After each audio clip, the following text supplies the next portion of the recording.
What's up, everybody? NT Certified here, and today's Tuesday, so I decided to do something different today. I'm gonna do my first reaction to a WWE pay-per-view. I'm actually gonna do my review for the Royal Rumble.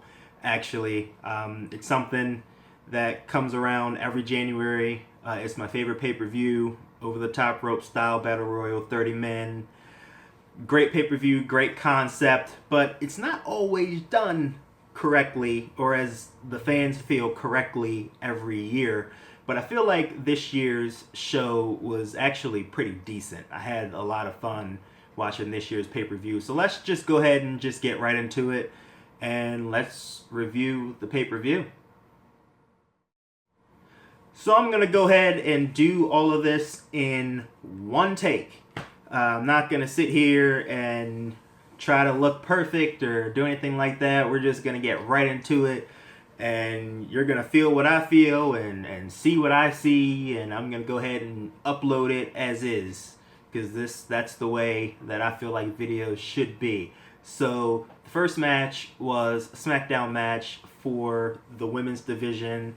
It was Becky Lynch, Naomi, and Nikki Bella versus Alexa Bliss, Natalia, and Mickie James, the returning Mickie James. Now, I felt like that match was pretty appropriate. It gets 3 female storylines on the show at the same time, which I feel is pretty normal for a pay-per-view like this, where they have a 4-hour show and try to get as many people as possible on the card. The match itself was pretty decent. Not much to say about it. It was decent action, and I expected Naomi to get the pin on Alexa Bliss so that she can set up her women's title shot at the Elimination Chamber.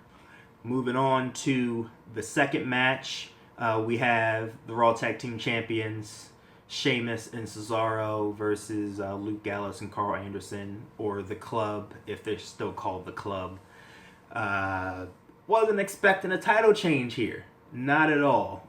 Gallows and Anderson have been booked pretty badly ever since they were drafted to Raw. I mean, there's only but so many times you can have somebody lose and try to bring them back up. So I was very surprised when they did the false finish on Raw and then set up the double referee match for the Royal Rumble. But I'm glad that they're champions now, and possibly they'll move on to defend the tag team titles against somebody different, somebody we haven't seen in the title picture like Enzo and Cass. That I feel like that would be a good storyline to go forward with. But I don't think they should take the titles off of Gallows and Anderson at WrestleMania.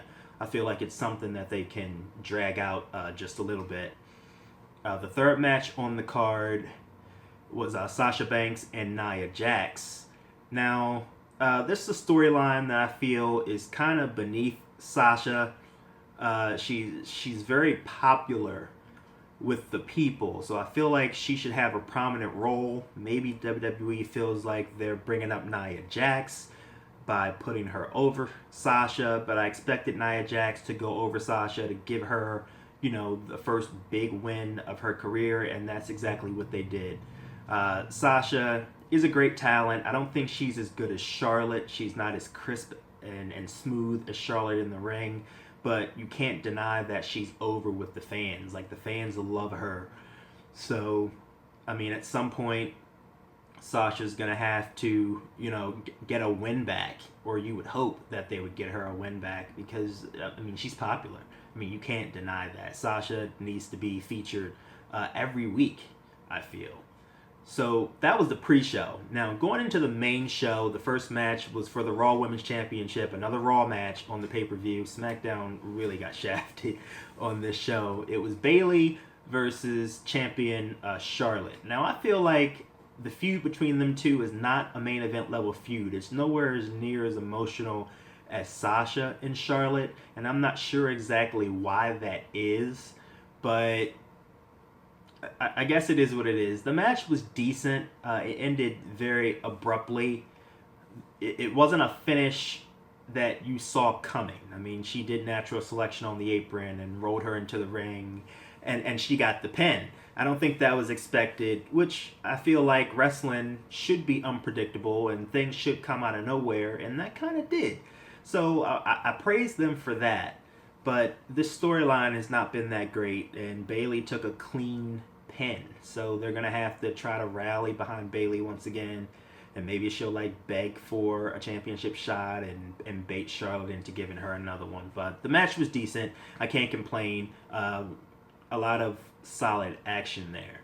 And then the second match, they moved into the Universal Championship. Kevin Owens, the champion, facing Roman Reigns with Chris Jericho in the Shark Tank. And that match was really good. I felt like Roman Reigns pulled a really, really great match with Kevin Owens. Kevin Owens is a great talent in his own right. Nobody can deny him that. And they had a really good match. No disqualification. Chris Jericho up high, in the shark cage. And he played a really great role, even up in the cage, especially when he dropped down the brass knuckles. Of course, Roman Reigns saw the brass knuckles on his hand miraculously. But, I mean, it is what it is. And Braun Strowman coming in to provide the interference was a nice surprise. We didn't really I didn't understand why he did it, because I don't believe that they've crossed paths up until this point. I mean, except for, like, maybe a standoff in the ring.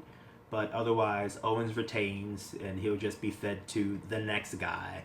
Because we all know that Kevin Owens is not going to be the champion heading into WrestleMania. That would just be too perfect.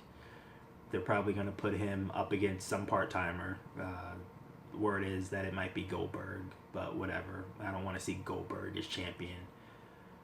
I'm not invested in Lesnar and Goldberg. Lesnar already lost, and I don't want to see it again. And that's just the way it is.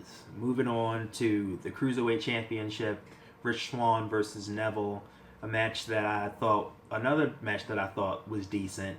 I liked it a lot. Neville is perfect in this heel role, and nobody can take it away from him. He's finally found his stride in the WWE, and I feel like him being the king of the cruiserweights, that whole persona is perfect to me, and he fits well into it. He's a really good heel, and I expected him to go over Swan to win the title, and hopefully heading into WrestleMania, Austin Aries makes his debut, and we have ourselves a 5-star cruiserweight match, and not one of those 4-minute, 5-minute matches that they feature them on Raw every week, because that's just a travesty. You have a 3-hour show, and you only focus on your cruiserweights in the ring for 5 minutes. I think that's crazy. The next match was John Cena versus AJ Styles for the WWE Championship. And I'm going to say right now that match gets a 5-star rating. That match was great. Everything about that match was pretty much perfect. I mean, AJ and Cena just work so well together. It's so fluid. There's a lot of intensity. And the near falls were so believable. I couldn't believe when AJ kicked out of the AA from the top rope. I was mind blown. But the finish was great. I feel like the finish was perfect. Cena hitting one AA and then hitting a second AA to seal the deal and pin AJ Styles, and he's 16-time champion, which at this point I'm numb to it. I'm numb to the John Cena title reigns, and I'm not mad. I'm not upset that he's matching Ric Flair's record, which I think is crazy. That's just the way it is. That's the nature of the business today, and Cena will move on to face somebody else. We'll see what they do with the Elimination Chamber, and maybe Cena will be champion going into WrestleMania. Maybe not. I guess we'll have to wait and see on SmackDown, which comes on in about 3 minutes. But I'll watch it on my DVR. And moving on to the Royal Rumble match, I'm just going to take a look at my computer screen here and get a list of the participants, because there's a lot of them. And we're going to go through and assess the Royal Rumble. So, coming into this Royal Rumble, it was pretty much star-studded. I mean, there were there's names galore in this Royal Rumble match, which makes it very, very special. The front runners being Brock Lesnar and The Undertaker and Goldberg, of course, all Raw guys.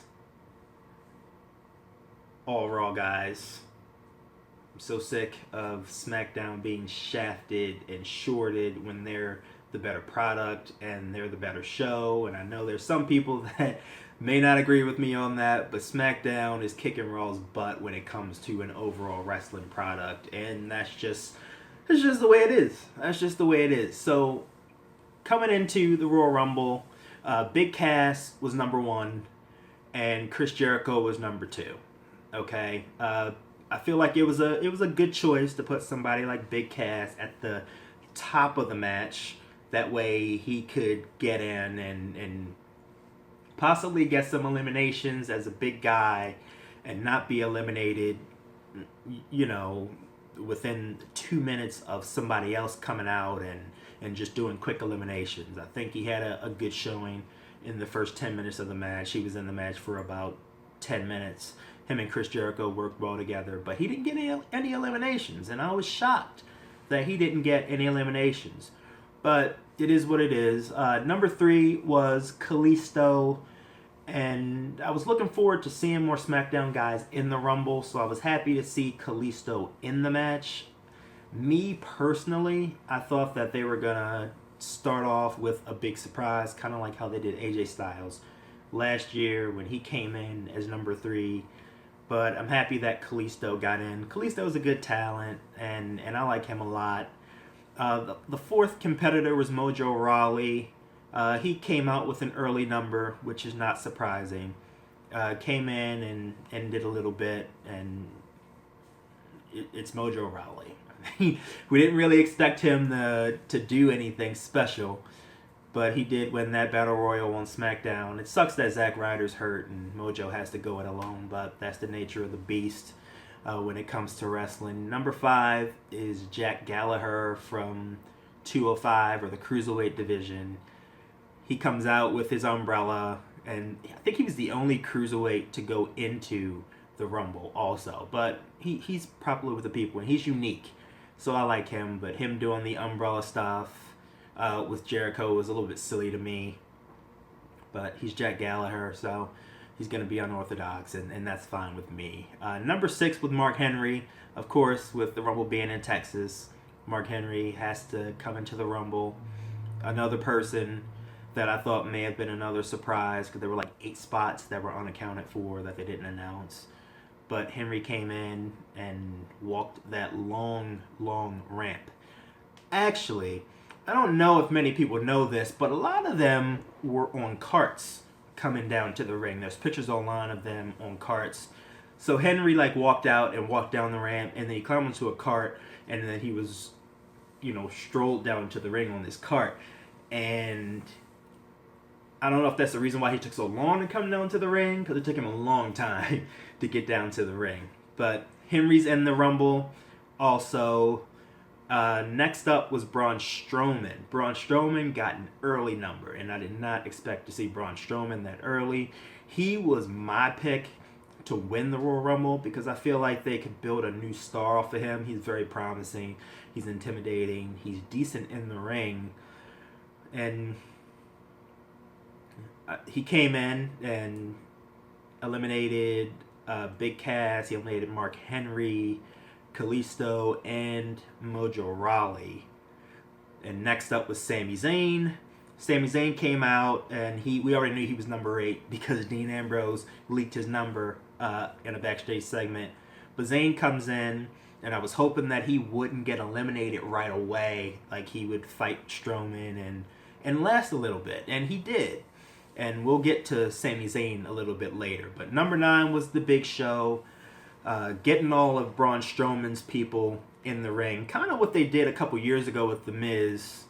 Where you had Alex Riley and then R-Truth when he was in that thing with R-Truth. Just getting some feuds in early in the match and then saving the bigger stuff for later. But Strowman and Big Show had a standoff on Raw.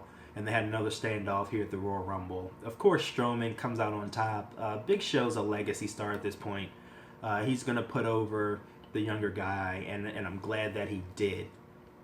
Number 10 was Ty Dillinger, the perfect 10, as he likes to refer to himself, and as we like to refer to him as well. It was so nice to see him debut at the Royal Rumble as an NXT star. I don't think this was his main roster debut on the main roster, though. That remains to be seen. Maybe he winds up being a SmackDown star. That would be very, very cool. But the crowd was expecting it. It happened. I'm happy. Number 11, James Ellsworth, fellow Marylander. James Ellsworth came out to the ring with Carmella, who was beautiful. And he didn't last long, 15 seconds. Number 12, Dean Ambrose. Dean Ambrose came out, and he should have been a favorite on the SmackDown side, but Dean Ambrose didn't really do much in the Rumble this year. We'll get back to Dean Ambrose also. Number 13, Baron Corbin. Baron Corbin, I like Corbin. I like him a lot. I think he's very promising, and he's young, and he's good. He's good in the ring. I've liked the stuff that he's done with AJ Styles and Dean Ambrose for the title, and I was very happy that he got a mid-level number and not a late number. I wanted to get him in the ring and see what he could do. Number 14 is Kofi Kingston. Kofi always does something cool, and this year did not disappoint. Part of the New Day. Interested to see what they do with the New Day going forward now that they're not, tag team champions and they're a trio. So coming into WrestleMania, I'm wondering what plans they have for the New Day coming in. 15 was The Miz. Perfect spot for The Miz. Put him at the halfway point and just let him go. The Miz is amazing right now. This is the best Miz that I think we've ever seen, including his world title reign, which I think was very, very lame. Kind of how Kevin Owens' title reign is right now. It's just very, very lame. They're not building him as a strong champion. Every time he wins a match, it's with interference from Chris Jericho. And I feel like he needs that one strong win. Moving on, number 16 was Sheamus. Sheamus and Cesaro, just lost the tag team titles earlier in the evening, so Sheamus was pretty angry. Number 17 was Big E. So Big E comes in a few spots after, Kofi Kingston. Big E comes in, and he doesn't get eliminations either. I mean, he's a big guy. I feel like him being the power guy in the New Day, he could have deserved at least one elimination. Number 18 was Rusev, another big guy. Another guy that I feel like WWE is wasting talent, because Rusev is an amazing big guy, and he can get things done in the ring, and he's stuck with Jinder Mahal doing horrible segments with Enzo and Cass, who should be in the tag title picture, and Rusev should be in probably the US or the heavyweight title picture, but they have him doing other things right now. So I don't know. Number 18 was Cesaro. I didn't expect Cesaro and Sheamus to be too far apart in the Rumble, and they weren't. That way they could be together and further their continuation of their feud and all that stuff. Number 20 was Xavier Woods. So by the luck of the draw, all three New Day members came in within like 6 spots, so they were all in the ring together as well, and I kind of expected that too, to see all of them together so that they could all fight together, pretty much. Number 21 was Bray Wyatt, who should have been a favorite in the Rumble, but I don't feel like they pushed him to be a favorite, and neither did they push Randy Orton to be a favorite either. It was Goldberg, Lesnar, and Undertaker. Like, they were the 3 guys that mattered in this match, and Braun Strowman were the only, it was all Raw guys, in the match, and I don't think that's fair. Number 21 was Apollo Crews, who I also didn't expect to see in the match, but I'm happy that he was. Another SmackDown guy, young guy, who is very promising and can do a lot in the ring. I just wish they used him better, give him a better storyline. He has to work on his mic skills a little bit, but I mean, he's great in the ring. Not everybody knows how to talk on the mic. Roman Reigns. Moving on. Randy Orton. It's number 23. He comes in. Orton's over, and he's over. Orton's a star and always has been. He's great in the ring. I know some people get tired of him, but the fans love Randy Orton. Orton, I wanted to see AJ Styles and Randy Orton have some type of world championship feud. Maybe next year sometime, possibly, because I feel like they could have a great, classic, impeccable match, just like John Cena and AJ Styles can. Maybe I'll get that at some point. Number 24, Dolph Ziggler. Ziggler, there have been years where Ziggler gets a late number. He comes in and it's super kick, super kick, super kick, super kick. And that's exactly what he did this year. Super kick, super kick, super kick, super kick. And I love Dolph Ziggler. I really do. He's one of my favorite wrestlers. I mean, Edge, Jericho, Ziggler. Those are my three guys, probably of all time. And I'm happy that he's a heel again, and there's some focus on him. He just beat Kalisto in about 60 seconds last week on SmackDown. Waiting to see what he does this week on SmackDown. But I was happy to see him in there, getting things done. I never expected him to win or be in the Final Four or anything. Just happy to see him in the fold. Number 25, Luke Harper. Now, I like Luke Harper. I like him a lot. Wyatt family, or even without the Wyatt family. Luke Harper can get it done in the ring, and he's intense. I like Luke Harper, and it was very cool to see him attack Wyatt in the Rumble after Wyatt attacked him on SmackDown after he lost to Randy Orton. And it was cool to see him get an elimination also, kind of like a constellation prize for, having to lose all the time. Number 26 was Brock Lesnar. Now, Brock came in at 26. No mention of Goldberg, no mention of Undertaker, meaning the three of them were in the final 5 entrants. The 3 biggest guys in the match, save for Braun Strowman, who was eliminated way earlier by Baron Corbin, which was a shocker to me.